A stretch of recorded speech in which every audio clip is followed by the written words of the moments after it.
So, ulitin ko po, good evening sa ating lahat. Ayan, from Masbate, from Cagayan Valley, sa may Tubao, La Union, Aringay, sa Pangasinan, at sa Finland, kung hindi ako nagkamali.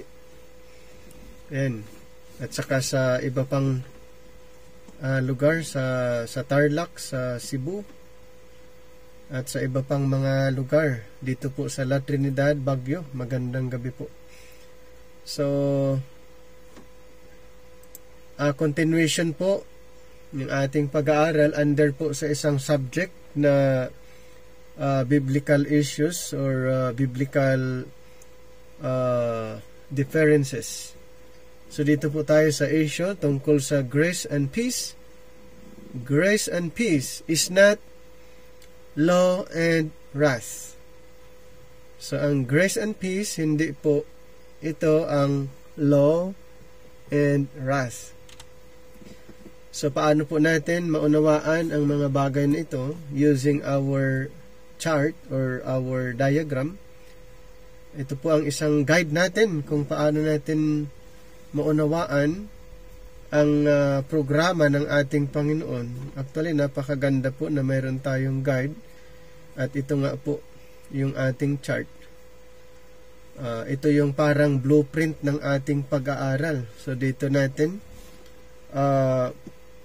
tinitignan kung ang programa ng Panginoon, ito ba ay under the prophecy or under mystery. So, yan po. Kaya sa ibang mga estudyante natin dito sa Luzon, ay ni-required natin na kung maaari mayroon silang chart sa kanilang church, ilagay nila sa front para pag sila'y nagtuturo, mayroon po silang gagamitin. So, yun po. Kaya sa mga walang chart din, pwede kayong pwede kayong gumawa. Ipatarpulin nyo lang. Ayan, at ituturo nyo bilang guide, at mas madali pong ituro ang rightly dividing kung mayroon pong tawag doon, kung mayroon pong chart na gagamitin, di ba? Kung mayroong gagamiting chart, mas madali siyang ipaliwanag. Kaya yun po ay ni-required po natin sa mga estudyante natin, lalo na sa mga nagtuturo. Kung ituturo natin ang rightly dividing the word of truth, mas maganda po na mayroon kayong chart para may guide. In Romans 1:7, in 13 of Paul's epistles, he starts with the blessings of grace and peace. Grace to you and peace from God our Father and the Lord Jesus Christ. And then 1 Corinthians 1:3, grace be unto you and peace from God our Father and from the Lord Jesus Christ. So yun yung sa 13 epistles ng sinulat ni Apostle Paul, ay in-start niya ito po yung words na mapansin natin, mababasa, at very familiar po sa sulat ni Apostle Paul, ang grace and peace. Grace be unto you and peace from God our Father and from the Lord Jesus Christ, according to Philippians chapter 1 verse number 2. And this is fitting, as Paul was called to be an apostle, dispensing God's grace toward the Gentiles. And then po natin, si Apostle Paul, siya po ang apostle na pinili ng Panginoon para sa mga hintel. Sa kanya inirevealed ang programa, the dispensation of grace.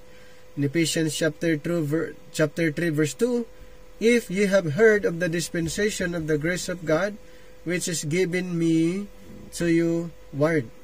So sa kanya lang po inirevealed ang dispensation of grace. Kaya mayroong iba na kung hindi maunawaan ang rightly dividing, ang iba pong group of denomination Ang dispensation of grace sa kanila ay nag-start sa Acts 2. Okay, so yun po yung kanilang claim ng dispensation of grace ay doon sa Acts 2. Yung iba naman ay yung iba sasabihin nilang noon pa, yung kay Abraham sasabihin nila, kay Noah, at kung kay Adan at marami pa, sasabihin nila na parehas lang. So actually hindi po parehas ang paggamit or kung ano yung grace na mention. So mayroon pong selective grace, and then mayroong dispensation of grace. So hindi po pare-parehas. Siguro yung word na grace ay parehas, pero in every dispensation, yes, mayroong grace, pero hindi ito ang dispensation of grace. Ang dispensation of grace kay Apostle Paul inirevealed lang po. Kaya nga sa Ephesians chapter 3 verse 2, kay Apostle Paul inirevealed. Kaya sabi niya, if ye have heard of the dispensation of the grace of God, which is given me to you ward. So these two characteristics uniquely define this dispensation, as we are saved by grace and we are at peace with God through faith in Jesus Christ, in Ephesians chapter 2 verses 8 to 9 and Romans chapter 5 verse 1. Okay, so we are saved by grace and we are at peace. We are at peace with God through faith in Jesus Christ. So under this present dispensation, we are at peace. Okay? At paano nangyari yon? Dahil sa ating paniniwala kay Kristo. Ayan, mayroon tayong peace with God through faith. Today, God is offering grace. Under our time, today God is offering grace and peace to the world through the ministry of reconciliation according to 2 Corinthians 5:19. So hindi po judgment ang pinag-uusapan ngayon. Hindi po rahas ang pinag-uusapan ngayon. God actually hindi siya nakipag-deal or ang kanyang dealing under the Now program ay hindi po wrath or law or judgment. Pero today, God is offering grace and peace to the world sa pamagitan ng message of reconciliation. At yun po ang ating ministry. Our mission, our ministry ay reconciliation. Ano po ang gospel na ating ini-introduce? The gospel of Christ. The message of the cross or the grace gospel. Kung pag-usapan natin yung law at saka wrath. So the way God has chosen to operate with the world today is different than in other dispensations. So sa ngayon po, iba po, ulitin ko, ang dealing ng Panginoon sa panahon ngayon, ikumpara sa ibang dispensation, ay hindi po parehas. Instead of grace and peace, God was offering the law and wrath in time past. Napansin niyo po, in time past, ang dealing ng Panginoon ay law and wrath. But in the But Now program, under the But Now program, grace and peace. Kaya mapapansin natin sa sulat ni Apostle Paul sa kanyang 13 epistles ay na-mention palagi yung grace and peace. 2 Chronicles, kung tignan natin ito, kasi pinag-usapan nga natin kung paano ang dealings ng Panginoon under the time past. So 2 Chronicles chapter 19 verse 10, What cause soever shall come to you of your brethren that dwell in their cities, between blood and blood, between law and commandments, statutes and judgments, ye shall even warn them that they trespass not against the Lord, and so wrath come upon you and upon your brethren. This do, and ye shall not trespass. Napansin niyo po yung kaibahan sa dealings ng Panginoon under the time past, and i-compare natin yung but now. Sa but now po ay grace and peace. Under the time past po ay wrath, law and wrath. So matindi po under that program. So the priests of the Lord were to teach the law and warn them about the wrath of God upon those who disobeyed under the time past. So, it is the dispensation of the kingdom come that Psalms 2 writes about in Psalms 2, 4 to 12. He that sitteth in the heavens shall laugh. The Lord shall have them in derision. Then shall he speak unto them in his wrath, and vex them in his sore displeasure. Kiss the Son, lest he be angry, and ye perish from the way, when his wrath is kindled but a little. Blessed are all they that put their trust in him. In Psalms 2, verses 4 to 12. Instead of grace and peace, the keystone of God's covenants with Israel was the law and wrath upon those who disobeyed. Good news po, sa panahon po natin ngayon, hindi ganun ang dealings ng ating Panginoon. He's dealing by His grace. Grace and peace. So, contrary po sa kanyang, sa programa niya, kung siya ay mag-execute ng judgment. Kung siya ay mag-execute ng judgment sa time ngayon, tapos inopen niya ang programa ng grace, tapos siya ay mayroong hahatulan, ito po ay contrary sa kanyang sinasabi. Okay? Kaya, kailangan ng right division. So noon, ang dealings ng Panginoon noon, law and wrath. Pero ngayon po ay grace and peace. How about peace is not war? Peace is not war. God cannot at the same time offer terms of peace and threatening wrath. So hindi pwede, no? Hindi pwede. Kung siya nag-offer ng peace and then may wrath, so contradictory po yan. Nor is He revealing His grace without works and also teaching the law. Hindi rin pwede yun. Kaya dapat may isa na hindi mag-operate at dapat may isang mag-operate, hindi sabay ang law and grace, hindi pwedeng pagsabayin na programa. Okay? Hindi po pwedeng magsabay ang grace, okay, ang grace teaching and then the law teaching.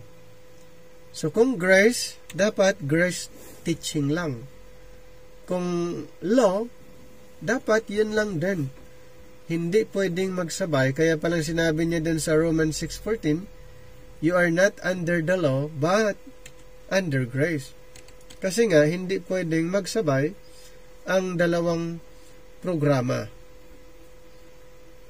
Ayan. Ang nakakalungkot lang dyan, kung hindi na pag-aralan ang Biblia rightly divided, ang mga verses ay naghahalo. Naghahalo yung mga verses. Tapos, sasabihin na kami naman ay under grace. Pero kung ipapangaral na, doon na po malalaman na naghahalo yung kanyang paggamit ng mga verses. Okay? So, there will be a time when God's offer of grace and peace expire and He returns to judge and make war. Okay? There will be a time when God's offer of grace and peace expire and He returns to judge and make war. Kailan po mangyayari yun? So, ito po yan, after the dispensation of grace, after the caught up, pag nag-close ang programa ng grace program, ayun na po ang mangyayari. Ang programa ay ibabalik sa Israel, sa prophecy. So ano po ang gagawin ng Panginoon? Siya po ay maging judge.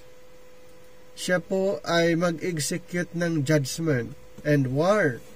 In Revelation 19:11, and I saw heaven opened, and behold a white horse, and he that sat upon him was called faithful and true, and in righteousness he doth judge and make war. So kailan po ito mangyayari? Siyempre hindi po sa ngayon, dahil magiging opposite or contrary doon po sa sinasabi niya sa inirebuild niyang grace and peace. So hindi pwede na isabay yung isang program. Kaya itong sa Revelation 19, sa second coming na po. So that time is not now. That time is not now.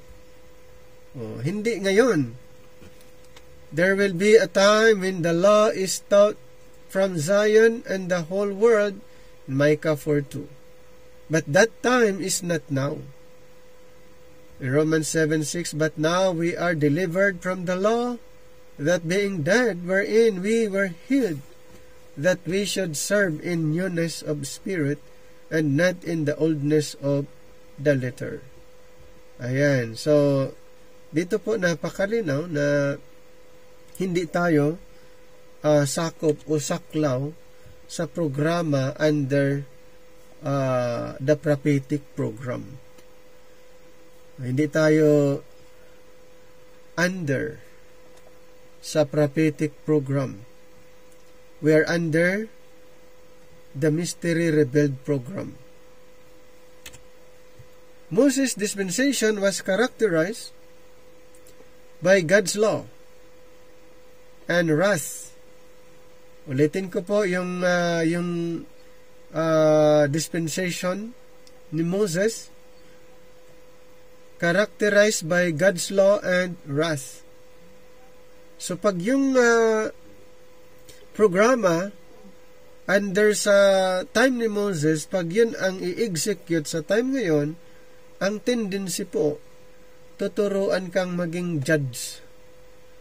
Tuturuan ka na hatulan yung iba. Dahil yun ang nature ng dispensation or Moses dispensation. The present dispensation is characterized by God's grace and peace. Magkaiba ba? Malaking pagkakaiba. Sa Moses dispensation, God's law and wrath. In our dispensation, characterized by God's grace and peace. Pwede bang maghahalo? Hindi pwede. O bakit naipaghahalo ang mga katuruan? Dahil hindi po naunawaan ang rightly dividing the word of truth. Ibig sabihin pala, pwedeng maiayos. Papaano? Rightly dividing the word of truth. So the future kingdom dispensation, the fulfillments of prophecy. Ano daw ang future kingdom dispensation? Ito po ay fulfillment. Fulfillment of prophecy. is characterized by what? Judgment and war. So halos ganun lang din, no? Sa time ni Moses, the law and wrath. Pag na-establish yung kingdom, judgment and war. Eh kung kayo ang pagpiliin, kung kayo ay mamili, kung multiple choice, siguradong pipiliin nyo grace and peace. Okay? Grace and peace. Siguradong hindi nyo pipiliin yung law and wrath and judgment and war. They do not mix. They do not mix. We must rightly divide if we are going to make sense of how God operates today. Ano daw? We must rightly divide if we are going to make sense of how God operates today. So kung paano siya nag-operates under the dispensation of Moses, under the time pass, at paano siya nag-operates under the but now, and then under the ages to come. Magkaiba po. Hindi po pwedeng maghalo. Ayan. Hindi pwede na maghalo. Another issue na pwede nating pag-usapan, handling gospel transition. Handling gospel transition. Paul and John the Baptist taught two distinct gospels. Ano daw si Paul and John, parehas ba ang gospel nila na ipinapangaral? Hindi po, may distinction. Both given by God. Tama. Yung ibinigay yung natanggap ni John ay galing din sa Panginoon. Yung natanggap din na gospel or ebanghelyo na ipinangaral ni Pablo ay natanggap din niya mula sa ating Panginoon. The gospel of the kingdom and the gospel of the grace of God.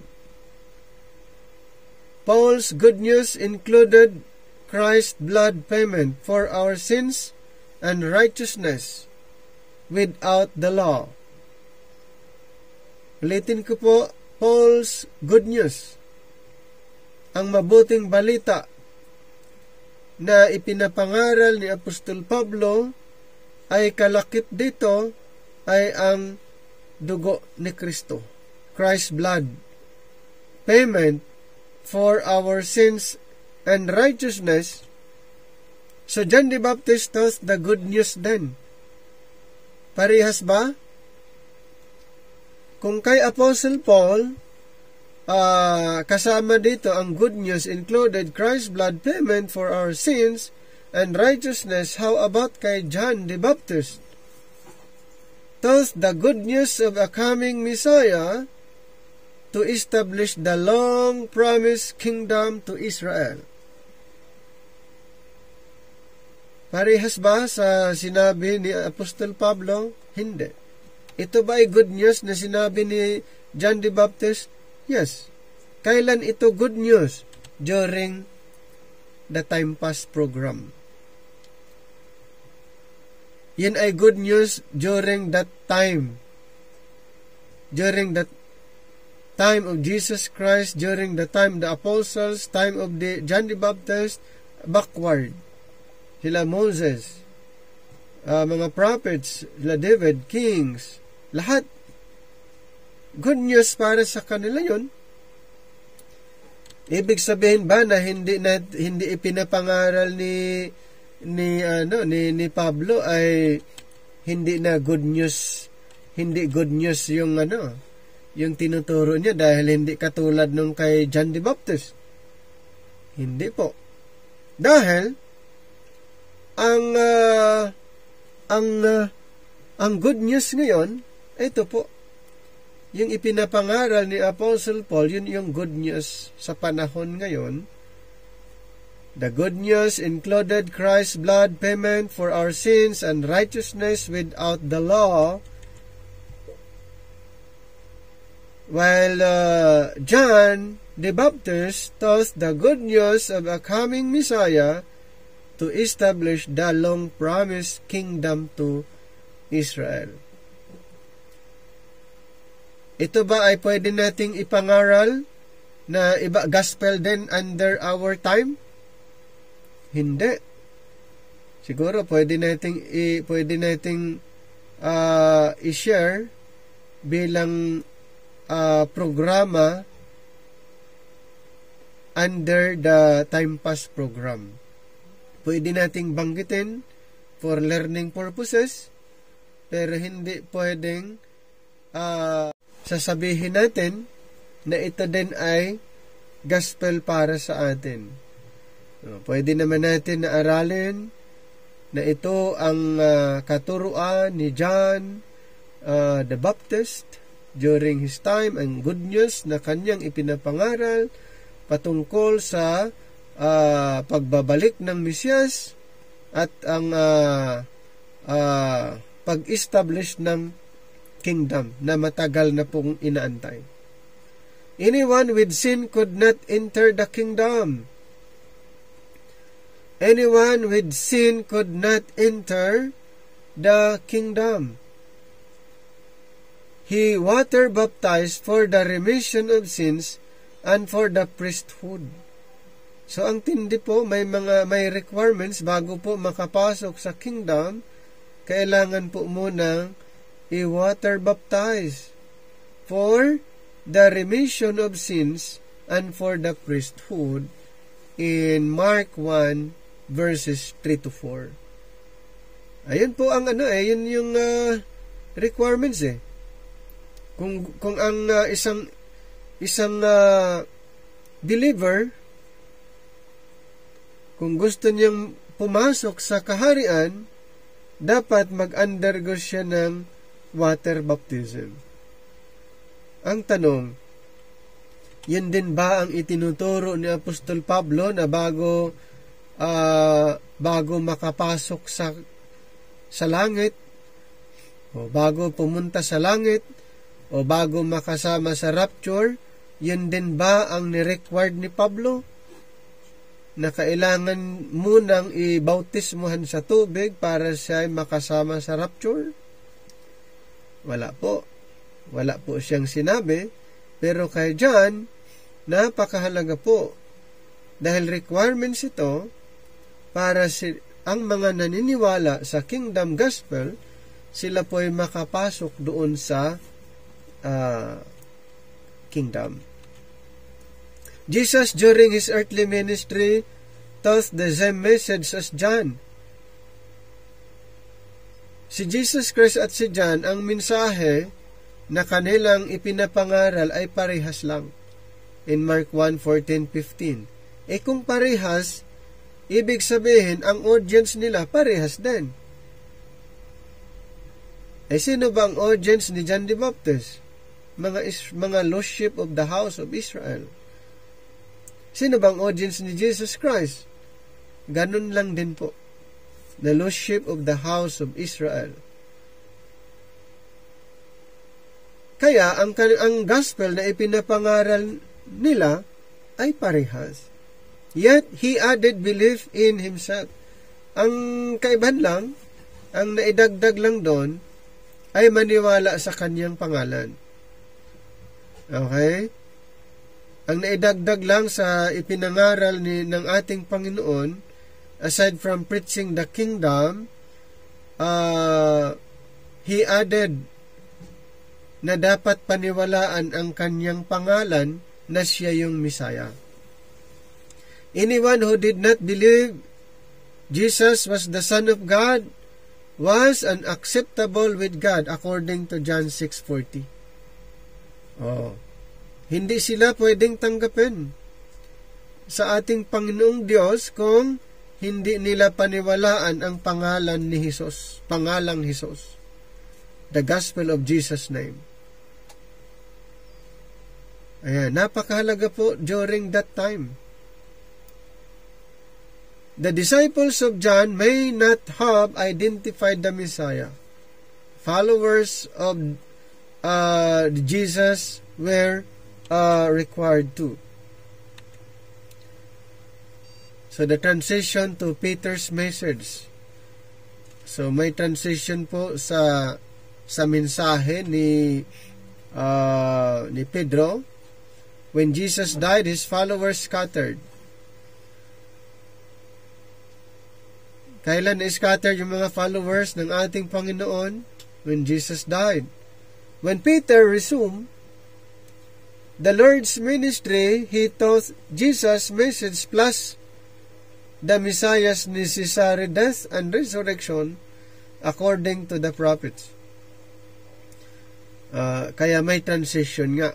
Dahil ito, yung Messiah's death and resurrection, hindi po yan ipinangaral ni John the Baptist.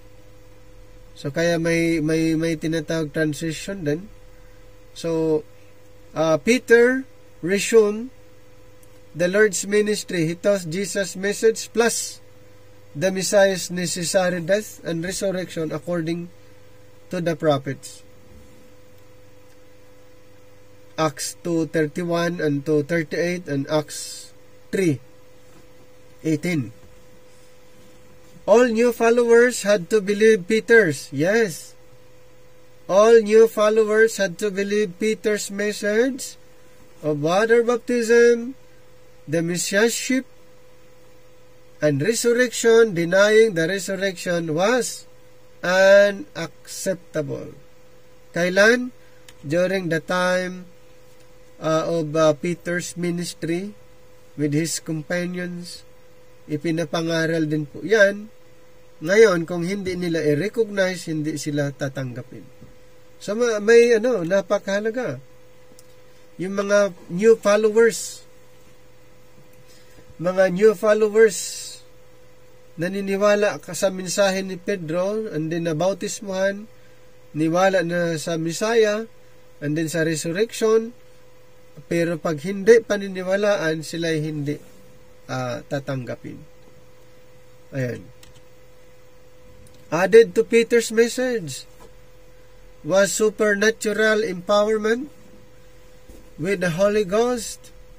This also was not optional. Every follower of Peter's message received the promise and power of the Holy Ghost.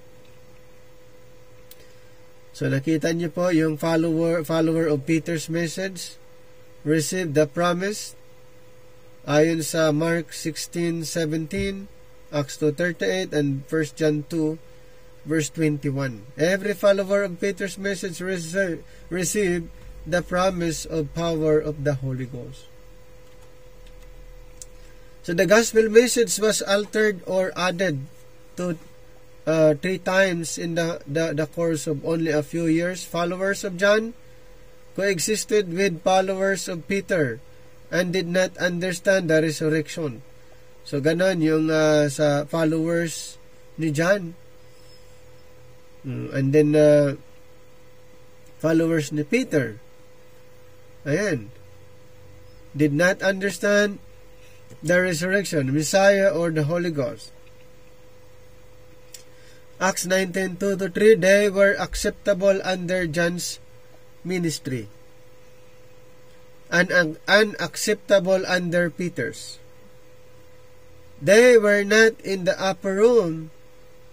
They needed to handle the gospel transition. They needed to get up to speed. Those left behind in transition. So another issue. When God reveals new information, there are always those under an old message that remain and die.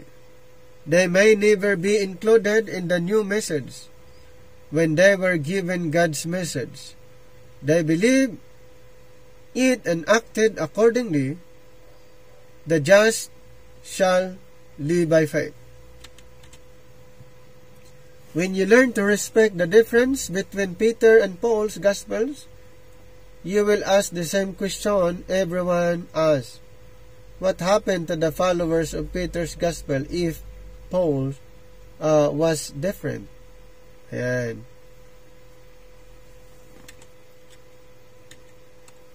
The answer, the same thing that happened to followers of John the Baptist. They lived and died by faith in what God told them.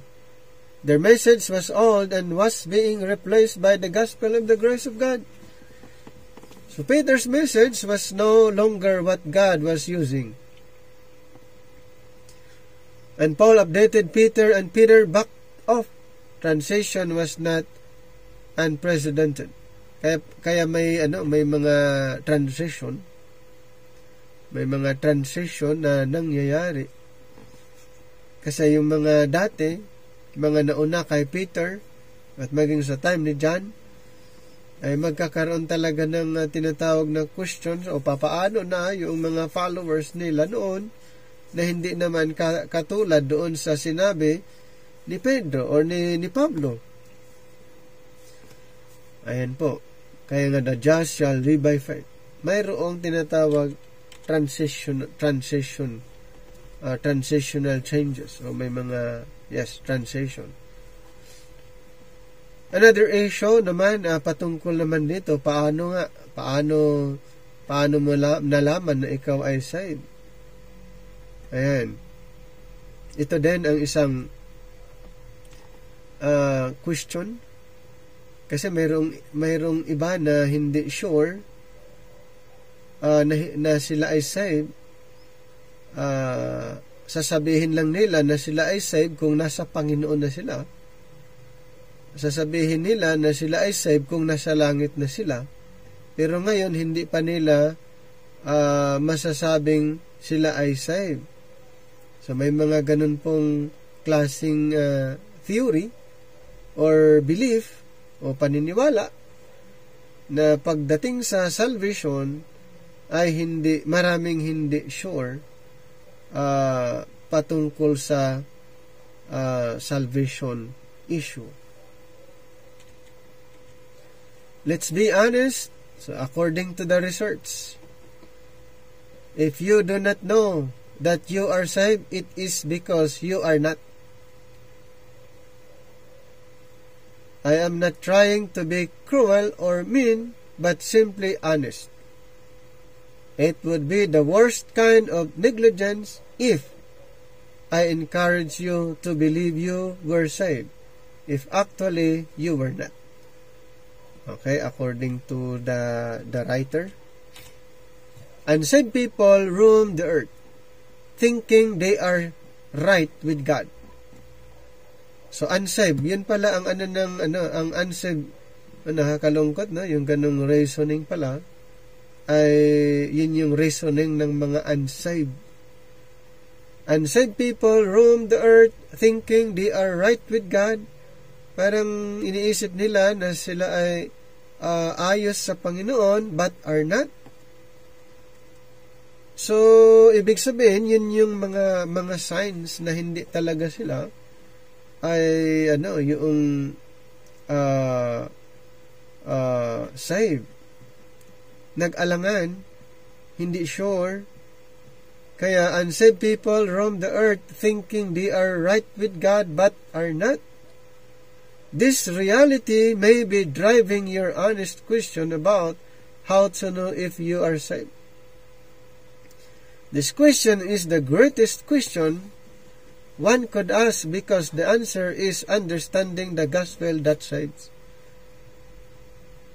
Doon lang pala malalaman at magiging matibay ang sagot natin, ang sagot mo, kung ang gospel that save, alam natin.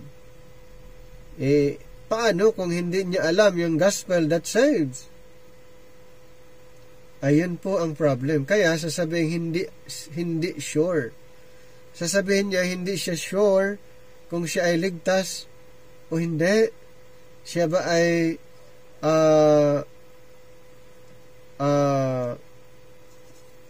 makakapunta sa heaven or ang dami nun, So ang pinaka mahalaga po na dapat alamin kung anong gospel. Okay? Kung ano bang gospel na mag-save sa atin ngayon under the dispensation of grace. Ito po, yung gospel maniwala doon sa finished work ng ating Panginoon, sa kanyang ginawa, the gospel of the grace of God. 1 Corinthians 15, 1-4. Dapat paniwalaan po yung ginawa ng Panginoon. Ipapaano kung anyang paniwalaan ay ang kingdom gospel under the time pass program. So sigurado na hindi siya sure sa kanyang salvation. Many people remain unconvinced about their own salvation because of a fear. They have left something undone, did not say something right, are not worthy enough, or have not done the right thing to be accepted by God. So, ganun po, kaya hindi sure. Hindi sure ang dami po na kung baga nag-aalangan kung pag-uusapan ang salvation. Kasi bakit daw? Ang dami pa akong dapat gawin, ang dami kong mga kamalian, ang daming mga iniisip na so dahil doon hindi sigurado. Kasi nga ayun yung nagiging reason, kumbaga naapektuhan. Ang salvation, kumbaga pag nagawa siya ng naapektuhan, dumating sa punto na wala. Kaya sasabihin ng karamihan, ng ilan, masasabi na lang niya na siya ay saved kung pag namatay siya at nasa Panginoon. Yun po yung mga nagiging reason, hindi sigurado. Perhaps, this you want to do right and want to be saved, or but do not know for certain how to know. What you need to know is the gospel of Christ. Ano pang dapat malaman pala? The gospel of Christ. Yes, the gospel of Christ. Do you know the gospel? At this point, you may object because you claim to already know the gospel. Kasi maraming di ba, mga nag-claim na alam ko na yung gospel, alam ko na yan. Anong klaseng gospel? Sa Bible po, may mga gospels. Marami po. Pero under the But Now program, ano po ang gospel na paniwalaan para masave ang isang tao? But your questions betrays you. The gospel that saves provides the knowledge of salvation. The gospel that saves provides the knowledge of salvation. If you do not know you are saved, then you do not know the gospel that saves. Tama? Yes. Hindi niya alam Hindi siya sure. Hindi niya alam na siya saved. Yun yung nakakalungkot, no? Masipag sa mga activities na sinasabi, Christian activities, at yung iba pang mga sinasalihan, ay dapat, sa mga tinuturuan nyo, kumustahin nyo ulit yung salvation. Baka hindi nila naunawaan. Mahirap po. Okay?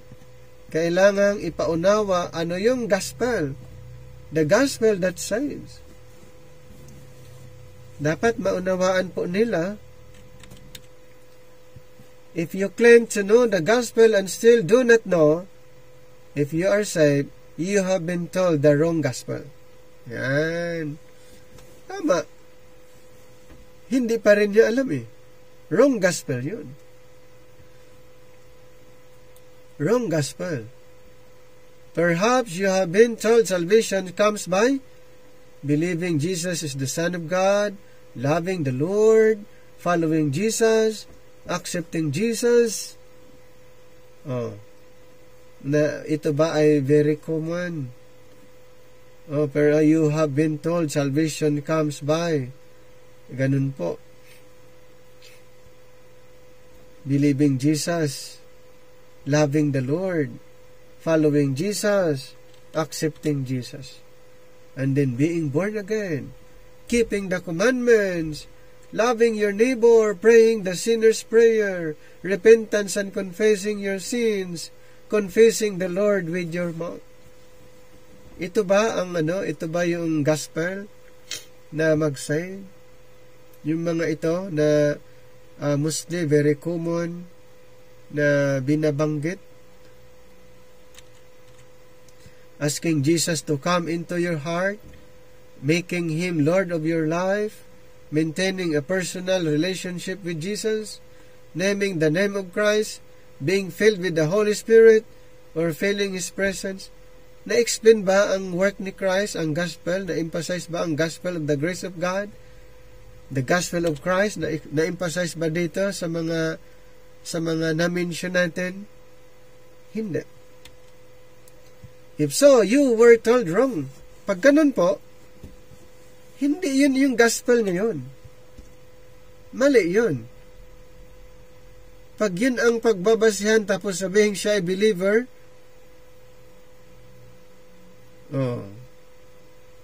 believer siya pero hindi under the dispensation of grace. Hindi under the dispensation of grace. Pag yun po ang i-introduce natin, halimbawa, siguro ito yung time na i-upgrade na natin. Pag ito yung very common na na-share natin, wala pong gospel of grace. The gospel of Jesus Christ. The finished work of Christ. Your doubts testify the inadequacy of any of these gospels to bring the knowledge of salvation. Have you loved the Lord enough? Don't the devils also believe Jesus is the Son of God? Diba? In James 2:19, how do you know Jesus accepted your invitation into your heart? Or is salvation really by uttering a name? Diba? Maraming mas matinding problema. So, hindi maayos. Though what you heard may have had an elements of biblical truth in it, you are still left wondering how you know you are saved. Even after knowing or believing these gospels, this is because they do not describe the gospel that saves. Ayun na-mention natin kanina, hindi yan gospel that saves. Kaya pala, hindi sigurado na siya ay saved. Dahil doon sa mga yon. Wala eh. Kaya magandang katulang binanggit ko po, doon sa mga tinuturuan nyo, i-share nyo ulit yung gospel. I-share nyo ulit yung gospel that saves. Kasi pag naunawaan nila, i-share lang din nila yun. Okay? Mas madali din silang makapag-share. Proof of salvation. The Bible gives proof to every saved person to know they are saved. So, ano ba yung patunay? Okay? According to the Bible, ano ba ang patunay? Ano yung proof? The gospel of Christ in the power of God unto salvation in Romans 1:16. Okay? The gospel of Christ is the power of God unto salvation to those who believe. If we test your proof of salvation against the gospel of Christ, we can know if you are saved or not. Okay? So, ayon sa isang writer, sabi niya, I do not pretend to be the judge of your soul, but using God's word to evaluate your salvation is prudent. So what is the proof of your salvation? If you say you have none, or that no one can know for certain, then you do not have salvation. If you say proof is in the good way, you live your life, then you have not heard the truth. If you say proof is found in the promises of God to Israel, then you are taking what is not yours. So, ang daming dapat ma-consider, malaman. God made promises to the nation of Israel, but there were many people in Israel who died in their sins, and God's hand of judgment and not salvation. How do you know you are part of that promises? Yung promise ng Panginoon sa Israel. So, hindi rin pwede na yun yung proof. If you say proof is what you have done or not done, said or not said, then you are not saved. Without proof, on what basis can you know that you are saved? There is none. Do you see now that you are not saved at all? And rather than needing to be convinced by Scripture that you are or you need to have the power of God unto salvation, or open your eyes to the truth of the gospel. What is the gospel that saves? Now the question is seen in a new light. It is no longer the question of a saved person lacking confidence. Okay, hindi na ito ang tanong kung siya ay saved. It is the cry of an unsaved person lacking proof of salvation. Sinners cannot save themselves or make themselves worthy enough for God to save them. Salvation is not for the righteous or the good, but for the unrighteous and the ungodly. The truth is that there is none righteous, and all have fallen short of God's glorious standard. Salvation of sinners is accomplished through the cross of the Lord Jesus Christ. Ano daw? Salvation of sinners is accomplished through the cross of the Lord Jesus Christ. God manifest in the flesh, died innocently in the place of sinners, shedding His blood, a sacrifice for sins. He rose from the dead 3 days later, defeating the power of death and offering His finished work as the means of salvation to all men. Salvation is not proven by our own efforts. Okay? So, hindi yung yung hinahanapan o i-prove mo nga, ipakita mo nga, ganon. Na ikaw ay saved, kung hinahanapan ka patuloy. Salvation is not proven by our own efforts, but in the righteousness of God in Christ, when He died for our sins, rose from the dead, and offered salvation freely to sinners who need it.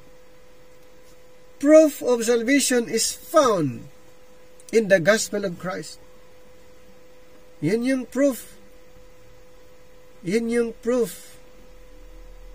Proof of salvation is found in the gospel of Christ.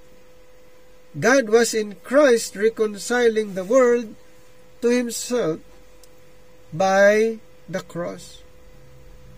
Ulitin ko, God was in Christ reconciling the world to Himself by the cross. Romans 3:25, to declare I say, at this time His righteousness, that He might be just, and the justifier of him which believeth in Jesus. Okay? He might be just and the justifier of him which believeth in Jesus. Romans 4:24-25. We will be saved if we believe on Him that raised up Jesus our Lord from the dead, who was delivered for our offenses and was raised again for our justification. Napakalinaw. We will be saved if we believe on Him that raised up Jesus our Lord. Kung yun ay pinaniwalaan. The gospel of Christ. Okay? Yun dapat paniniwalaan ang gospel that saves. The gospel that saves. The gospel of Christ. This is the gospel of Christ. It is the preaching of the cross. Ano daw? Ano yung gospel of Christ? The preaching of the cross. Christ is God and He did everything necessary to save man through His death and resurrection. His work is the proof of salvation. His work, kaninong work? His work is the proof of salvation. If His work is the proof of your salvation, then you have peace with God and eternal life.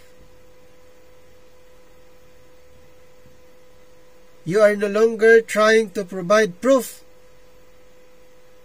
Diba? Yung hahanapan ka ng proof o pakita mo kung ikaw ay saved, ganito, ganyan, hindi po yun. You are no longer trying to provide proof. God has provided it by His grace in Christ. By His grace in Christ. Romans 5:1, therefore, being justified by faith, we have peace with God through our Lord Jesus Christ. Romans 6:23, the gift of God is eternal life through Jesus Christ our Lord.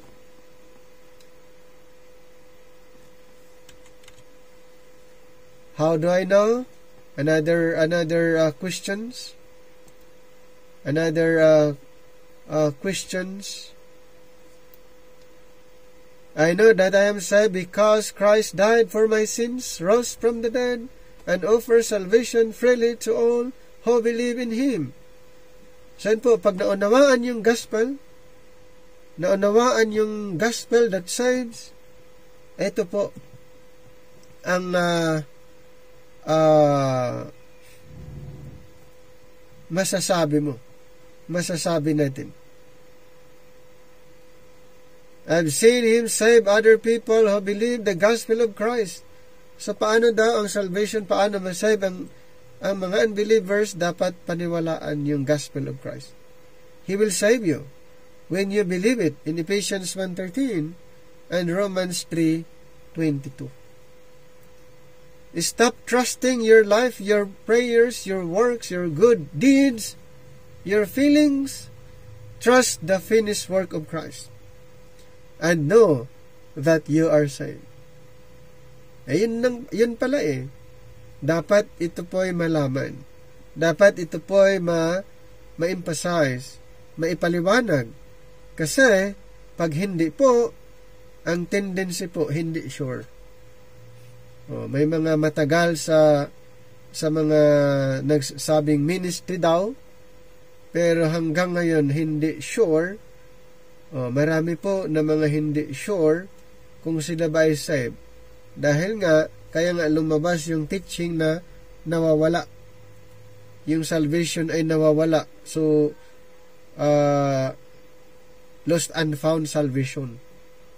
Bakit kaya mayroong ganon? Na hindi sigurado dahil po hindi naunawaan yung gospel. Hindi naunawaan yung gospel of Christ. Trust the finished work of Christ and know that you are saved. Ito naman ay natapos na natin ito nung last, ay fast forward natin to. May mga ibang topic na ito po, ito. How to preach the love of God in Christ. So ito po na issue, how to preach the love of God in Christ. Jesus described the greatest love a man could have. Ito po sa John 15:13, greater love hath no man than this, that a man lay down his life for his friends. A life is the last thing a man can give if he gives his life.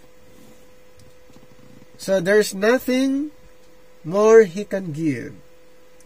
This kind of love is scarce in Romans 5:7, but when it happens, it is recognized by all as the greatest love man can give. Jesus was no ordinary man. He was God manifest in the flesh, the Messiah, the Son of God. In His ministry to Israel, He taught the love thus under the law in John 15:14, "Ye are my friends, if ye do whatsoever I command you." Jesus considered the disciples His friends since they believed. Okay? Since they believed and obeyed Him.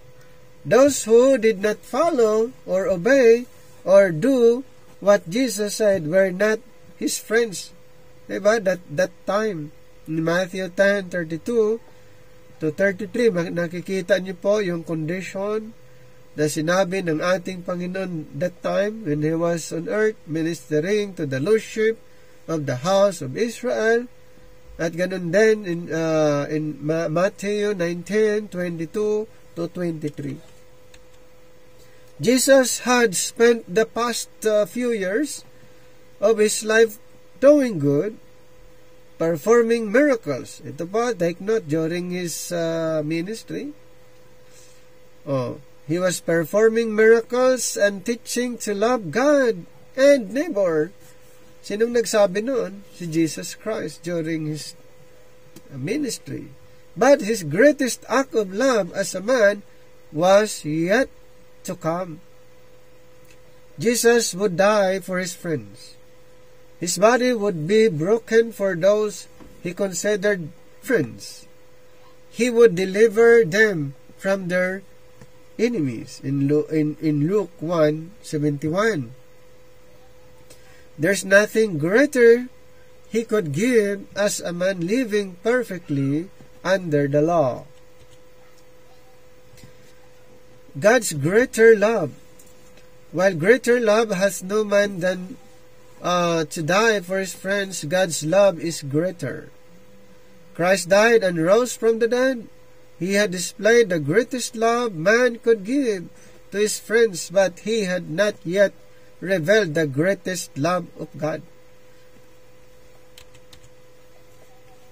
In Titus 3:4-6, it was not until Christ revealed the mystery of Christ. So doon lang po, doon ni Christ greatest love na i-revealed. Ito po yung in-revealed niya kay Apostle Paul. Okay, doon lang po. Ayan, the mystery of His death and resurrection to Paul, that God's love would be so greatly commended to all. So, during that time, ay hindi po na, hindi yun yung na-emphasize, yung na-mention ni Apostle Paul. Christ's death was not only the greatest love that a man could have, but now is preached as a commending the love of God.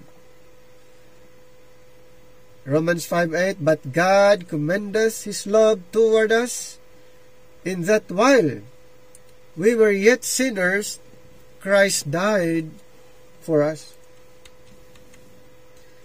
Man's greatest love is what? To die for his friends. God's love is commended by dying for His enemies. This is called grace.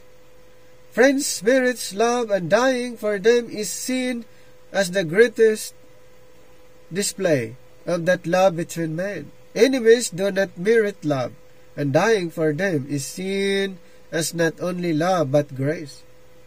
So the only one who could give this sort of love and grace and maintain His righteousness is God. God, through Christ. How about the love of God?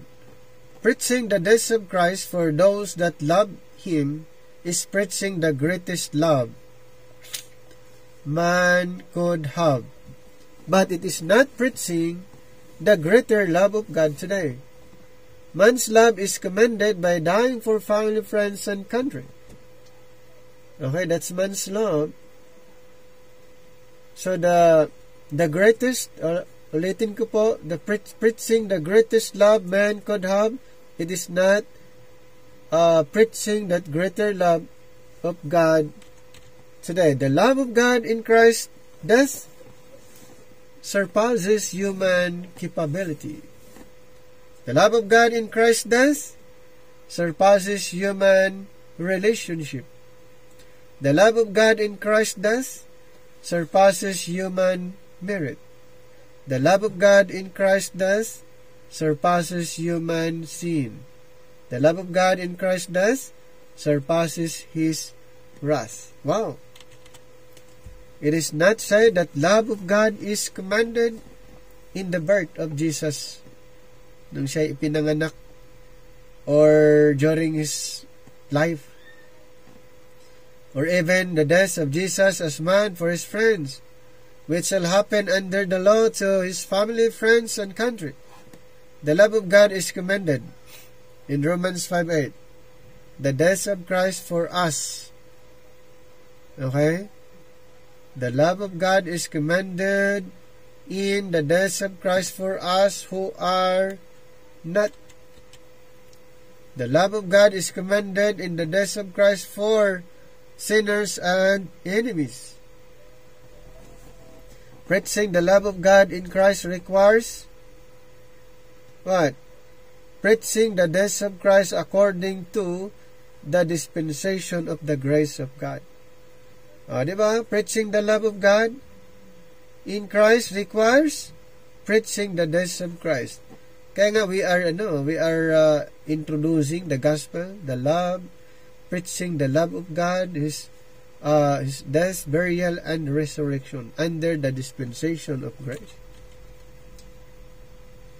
Another issue po, how to rightly divide. Lagi nating pinag-usapan ang rightly dividing. Paano ba talaga ang rightly dividing? So isang research, itang sabi ng isang writer, I remember once talking to a man zealous for God who told me that he obeyed everything in the Bible. Meron mo yun? Susundin niya lahat ng nasa Biblia daw. His heart to obey anything the Lord instructed was admirable. So, alamin natin, mayroon bang nakasunod lahat ng sinasabi sa Biblia? Yet it is impossible to obey every instruction from the Lord in the Bible. Yes, impossible talaga. Imposible na masunod natin lahat o sundin mo lahat ang instruction na nasa Bible.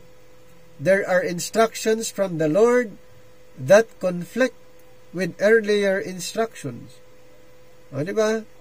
May mga instruction ng Panginoon na iba, contradict doon sa instruction niya noon, ngayon. Instruction that are no longer feasible, or instructions that were simply not written to us. We would never think of following God's instructions to Noah to build an ark. Diba? Instruction din yun. Mayroon din kay Peter. Instruction to Peter, walk on water. We must understand the context of the instructions and obey those which are intended for our obedience. Napakalaga po na alamin ang context at ano yung mga instruction, para kanino ba yung instruction. Kaya hindi po totoo yung mga nagsasabi na sinusunod daw nila lahat ng isinulat sa Biblia. Hindi po totoo yun. Baka hindi niya alam ang Biblia niya. Kasi pag nalaman niya ang Biblia niya, mayroon pong iba't ibang instruction, hindi po pare-parehas. So pag ganun po, may mga marinig tayo na ganun, tanungin natin, alam ba niya ang laman ng Bible? Oo. Siguro, yung iba mapaniwala, pero hindi po lahat. Bakit po? Katulad nito, may mga instruction na hindi pare-parehas. Nung inutusan si Noah mag-build ng ark, instruction ba ito? Yes. Para sa atin ba ito? Hindi. Kay Noah lang. Si Peter. At marami pa. Our job then is to discern. Ano daw ang job natin? Is to discern which instructions we should obey and which we should not. The reasons why and the context in which they should be obeyed, this is popularity or popularly called dispensational Bible study or right division. Ayan. Ano daw ang job natin? To discern the instruction. Ano ba yung para sa atin? Ano yung dapat nating sundin? Ano naman yung hindi para sa atin? So ito po yung rightly dividing. Ito po yung ginagawa natin, pinag-aralan natin. Napakahalaga ang ganitong klaseng pag-aaral. Mas hindi tayo maobliga, katulad ng under the law, ang daming instruction na hindi naman kayang gawin. Kaya our job is to discern which instructions we should obey under the dispensation of grace. Maraming instructions sa Bible under the time past, under ages to come, and the but now. Ano bang instruction ang dapat nating sundin? Questions the context. Everyone divides the Bible in some way, and no one thinks they wrongly divide. Tama naman. Wala namang umamin na wrongly dividing. Lahat, iniisip ko yan, na tama yung pag-divide nga. To determine the context of a passage, merely ask the interrogative questions. Ito po yung basic. Para maunawaan yung context, ito po ang isa na pwedeng gamitin, ang basic question, interrogative questions. Pwede ka mag-start sa who. Sino bang nagsasalita? What? Ano kaya ang sinasabi niya? When? Kailan kaya? Yung mga ganon, pag nagbabasa ng scripture, where? Saan? Why? Bakit kaya? Na ito'y sinasabi ng speaker, sino kayang audience? Ano kayang gospel? Saan kaya niya sinasabi? Ayun yung basic para maunawaan yung context.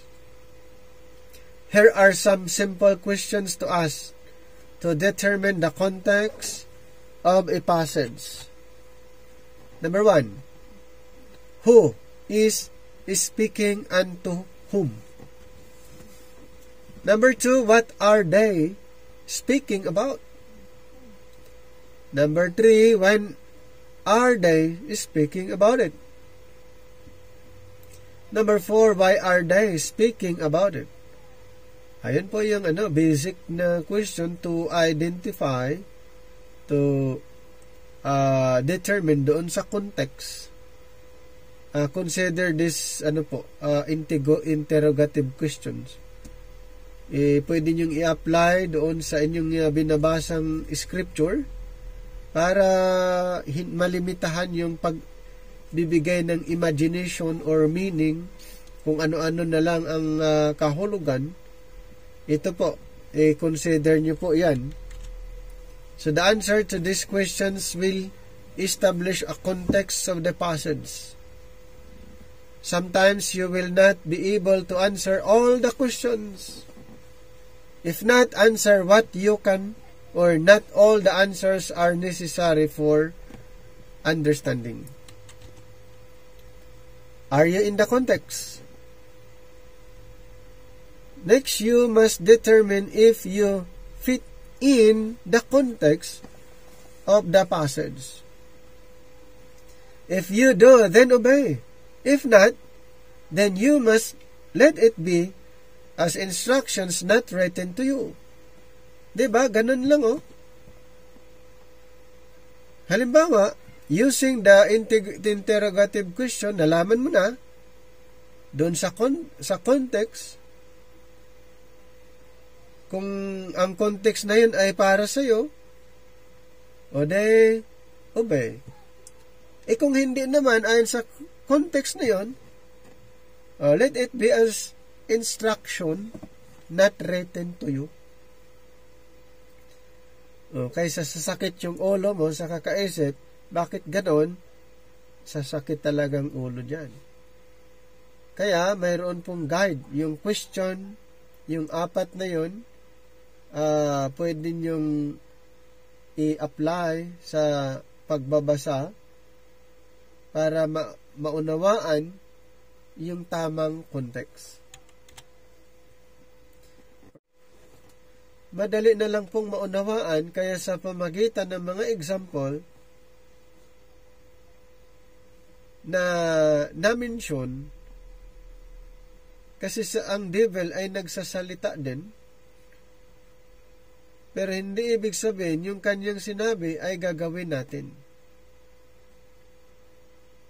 Ayan. If the devil is speaking, you can determine that the lying words, maano mo agad makikita mo agad, ma-discern mo agad. The lying words that come out of his mouth are not for you to obey. If God is telling Noah to build an ark, si Noah ang inutusan. Si Noah ang pinagsabihan. So, ma-determine mo agad, katulad ng sinabi ng devil, ma-determine mo agad na hindi para sa'yo. Hindi para sa atin.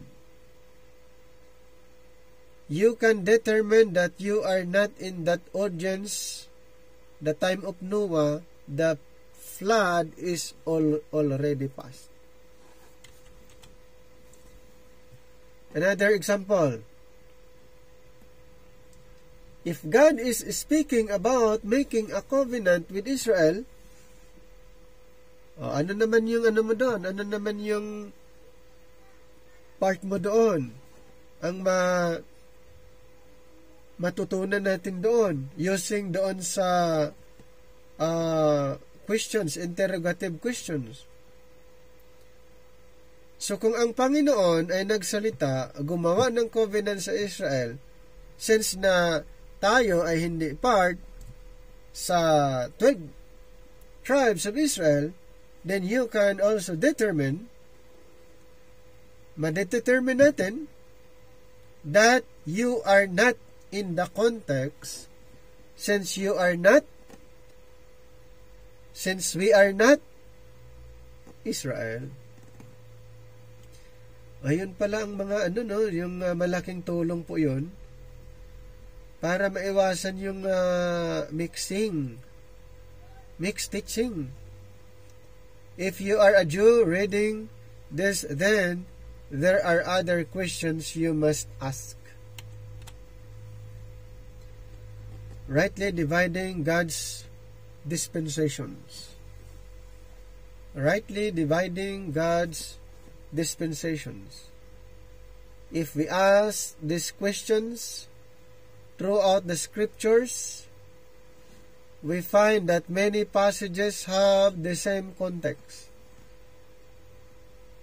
We call this specific doctrinal context, describing God's relation to man's dispensations. Rightly dividing God's dispensations. We're living in the dispensation of God's grace. Yes. Where Jesus gave instructions to the Apostle Paul that are more excellent for us than the instructions in other dispensation. So kung mayroong instruction noon under sa time past, other dispensation, meron din pong sa atin na instruction ibinigay ng Panginoon kay Pablo na ating apostle, ang instruction in Philippians 1:10 and Ephesians 3:2. Ito pang napakagandang instruction to the Apostle Paul that are more excellent for us than the instructions in other dispensation. So may instruction para sa ibang dispensation, mayroon sa atin. Pero ito pong nakakalungkot. Maunawaan lang po na mayroong instruction doon sa panahon ng unang o ibang dispensation kung inaral ang Bible rightly divided. Paano kung hindi inaral ang Bible rightly divided? Maunawaan kaya ang mga instruction? Madedetermine kaya ang mga instruction? Hindi. Kaya nga mang naghahalo lang yung paggamit ng mga verses context dahil hindi inaral ang Bible rightly divided. Jesus' instructions to Paul revealed a mystery not known before in other ages. Yes. In Colossians 1:26, Ephesians 3:5. Alam ba ng mga tao noon ang dispensation of grace? Kay Apostle Paul, inirevealed lang po ito yung unsearchable riches. In Ephesians chapter 3 verse 8. The unsearchable riches of Christ. So this constituted a new context or dispensation that changed relationship between God and man. This dispensation of God's instructions was the last given and must be rightly divided from the others. In 1 Corinthians 15:8. Kay Apostle Paul, siya yung last. Sa kanya, siya yung last na nakatanggap ng revelation. Siya yung last na pinili. Sa kanya inirevealed ang mga instruction under the dispensation of grace. Yun. So, napakahalaga na malaman talaga ito. Kasi pag hindi,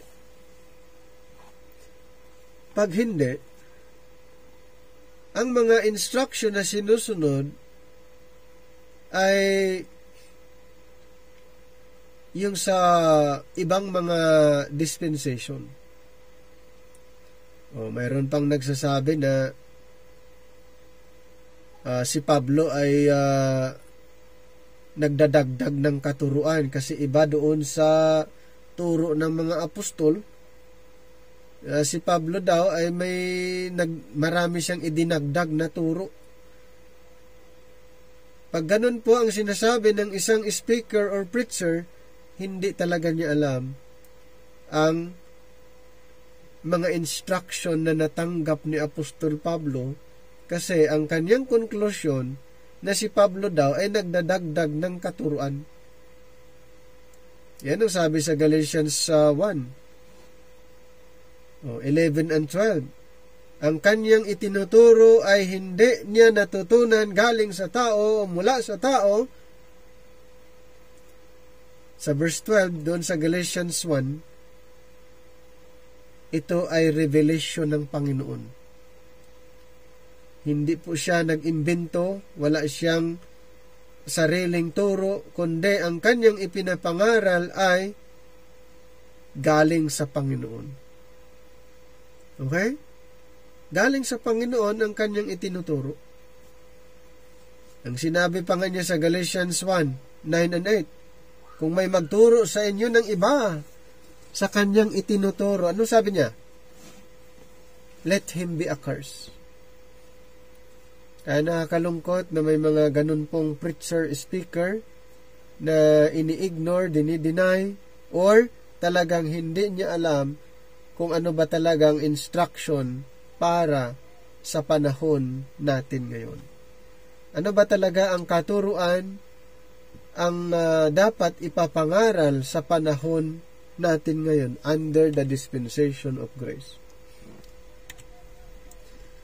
A failure to rightly divide the mystery, information given to Paul in Romans 16:25, from the prophecy information in Acts 3:21 given to God's prophets since the world began, produces what? Ano pang ipoproduce noon? Failure to rightly divide. Produces significant doctrinal confusion. Anong sinasabi sa 2 Timothy 2:7?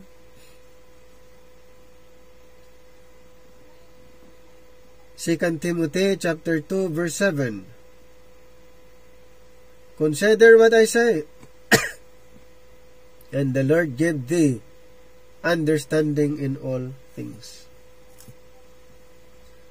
But don't take my word for it. Study to show thyself approved unto God, a workman that needeth not to be ashamed, rightly dividing the word of truth. Ano ang part natin? Study. Study the Bible rightly divided. Yes. Aralin natin ang Biblia rightly divided. To avoid confusion, doctrinal confusion, mag-aral po tayo. Kaya nga hindi aksidente na nandito po tayo nag-aaral. Ito po yung time. Ito po yung time na aralin natin ang Biblia ng maayos.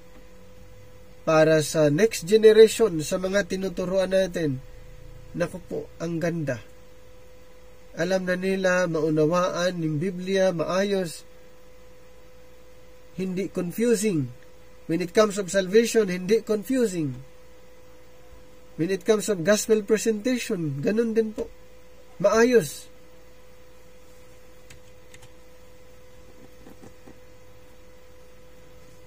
Siguro bukas, pag-usapan natin yung another issue. So, ulitin ko po, we are still under the biblical issues, biblical differences. Hindi pa po tayo tapos. Tuloy-tuloy po natin na pag-aralan ang mga issues, mga biblical issues, na ito po ay magandang pag-aralan para additional learning din po para sa atin. Okay? So, napakaganda na pag-aralan ang Biblia using right division. Kaya ang encouragement ko pa rin, aralin natin ang Biblia rightly divided. So hanggang dito na lang yung ating